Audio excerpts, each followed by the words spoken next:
Hello hi ಸ್ನೇಹಿತರೆ, ನಾನು ನಿಮ್ಮ ಮಲೆನಾಡ ಮಂಜು. ಸ್ನೇಹಿತರೆ, ನಾನಿವತ್ತೊಂದು ಪುಟ್ಟ ಹಳ್ಳಿಗೆ ಬಂದಿದ್ದೀನಿ. ಈ ಹಳ್ಳಿ ಯಾವುದಪ್ಪ ಅಂತ ಹೇಳಿದ್ರೆ ಹಾಸನ ಜಿಲ್ಲೆ ಅರಕಲಗೂಡು ತಾಲೂಕಿನಲ್ಲಿ ಇರುವಂತಹ ಈ ಪುಟ್ಟ ಗ್ರಾಮ ರುದ್ರಪಟ್ಟಣ. ಇಲ್ಲಿಯ ವಿಶೇಷತೆ ಏನಪ್ಪ ಅಂತ ಹೇಳಿದ್ರೆ, ಇಲ್ಲಿ ತುಂಬಾ ವಿದ್ವಾಂಸರಿದ್ರಂತೆ. 167ಕ್ಕೂ ಹೆಚ್ಚಿನ ವಿದ್ವಾಂಸರಿದ್ರಂತೆ. ಇಲ್ಲಿ ಸರಸ್ವತಿ ದೇವಿ ನೆಲೆಸಿದ್ದಾಳೆ ಸ್ನೇಹಿತರೆ.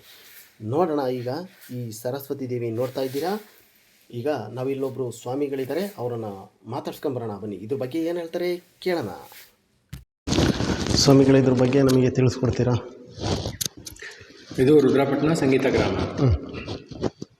ಏನಪ್ಪ ವಿಶೇಷ ಅಂದರೆ, ತುಂಬ ಜನ ಸಂಗೀತ ವಿದ್ವಾಂಸರಿದ್ದಂಥ ಊರಿದು. 164ಕ್ಕಿಂತ ಹೆಚ್ಚಿನ ವಿದ್ವಾಂಸರಿದ್ದರು. ಪ್ರತಿ ವರ್ಷ ಮೇನಲ್ಲಿ ಸಂಗೀತೋತ್ಸವ ಅಂತ ತುಂಬ ವಿಜೃಂಭಣೆಯಿಂದ ನಡ್ಕೊಂಡ್ಬಂದಿದೆ ಕಳೆದ 21 ವರ್ಷದಲ್ಲಿ. ಇಷ್ಟು ವಿಶೇಷವುಳ್ಳ ಗ್ರಾಮದಲ್ಲಿ ದೇವರಿದೊಂದು ಕ್ಷೇತ್ರ ನಿರ್ಮಾಣ ಮಾಡಿಸ್ಕೊಂಡಿದ್ದಾರೆ.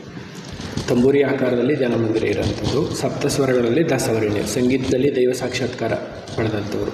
ಪುರಂದರದಾಸರು, ವಾದಿರಾಜರು, ಕನಕದಾಸರು, ತ್ಯಾಗರಾಜರು, ಮುತ್ತುಸ್ವಾಮಿ ದೀಕ್ಷಿತರು, ಶ್ಯಾಮಶಾಸ್ತ್ರಿ. ಸಪ್ತಸ್ವರಗಳಲ್ಲಿ ಸಾರಿ ಗಾಮ ಪಾದಾನಿ, ಇಲ್ಲಿ ಸಪ್ತಸ್ವರಗಳಲ್ಲಿ ವಿದ್ವಾಂಸರನ್ನು ಸ್ಥಾಪಿಸಿದರು. ಇಲ್ಲಿ ವಿಶೇಷಣೆ ಸಂಗೀತದಲ್ಲೇ ಪೂಜೆ, ಸಂಗೀತಕ್ಕೆ ಮೀಸಲಾದ ಕ್ಷೇತ್ರ. 2008ರಲ್ಲಿ ಇದು ಧ್ಯಾನ ಮಂದಿರ ನಿರ್ಮಾಣ ಆಗಿದೆ. 2008ರಲ್ಲಿ. ಮತ್ತು ಇಲ್ಲಿ ಸ್ವರಮಂಟಪ ಅಂತ ರಚನೆ ಆಗಿದೆ. 12 ಕಂಬಗಳಲ್ಲಿ 12 ಸ್ವರ ಬರುತ್ತೆ. ಒಂದೊಂದು ಕಂಬ ನುಡಿಸಿದಾಗಲೂ ಒಂದೊಂದು ಕಂಬದಲ್ಲಿ ಒಂದೊಂದು ಸ್ವರಗಳು ಬರುತ್ತೆ. ಇದು ಇಲ್ಲಿ ವಿಶೇಷ.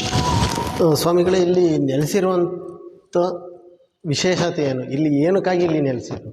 ಅಂದರೆ ಇದು ದಿನ ಬೆಳಗಾದರೆ ಮನೆಯಿಂದಲೂ ಸಂಗೀತದಿಂದಲೇ ಶುರು ಆಯ್ತಿತ್ತು. ಅಂದರೆ ಶಾಸ್ತ್ರೀಯ ಸಂಗೀತದಿಂದ ತುಂಬಿದಂಥ ಊರಿದು. ಒಂದೇ ಗ್ರಾಮದಲ್ಲಿ 164ಕ್ಕಿಂತ ಹೆಚ್ಚಿನ ವಿದ್ವಾಂಸರಿದ್ದರು. ಹಾಗಾಗಿ ಅಂದರೆ ನೀವು ವಿಚಾರ ಮಾಡಿ, ಒಂದೂರಲ್ಲಿ ಒಬ್ಬರು ಸಿಗಿದ್ರು ಕಷ್ಟ. ಈಗಿನ ಕಾಲದಲ್ಲಿ ನಮಗೆ ಒಬ್ಬರು ಇಬ್ಬರು ಸಿಗೋದು ಕಷ್ಟ, ತುಂಬಾ ಕಷ್ಟ ಇದೆ. ಅಂಥದ್ರಲ್ಲಿ 164 ಜನ ಇದೊಂದು ಸಣ್ಣ ಹಳ್ಳಿಲಿ ಬಂದರು ಅಂದರೆ ವಿಶೇಷ ಇರಬೇಕು. ಹೌದು, ತುಂಬ ಖುಷಿ ಪಡೆಯೋಂಥ ವಿಷಯ ಇದು. ಮಣ್ಣಿನ ಗುಣಿನೇ ಸಂಗೀತ ಸರಸ್ವತಿ ಇದೆಲ್ಲ ಫೋಟೋ, ವಿದ್ವಾಂಸ ಫೋಟೋ ಕಾಂಪೌಂಡ್ ಮೇಲೆ ಹಾಕಿ ಫೋಟೋ. ನೋಡಿ. ಓಕೆ, ಥ್ಯಾಂಕ್ ಯು ಸ್ವಾಮಿಗಳು.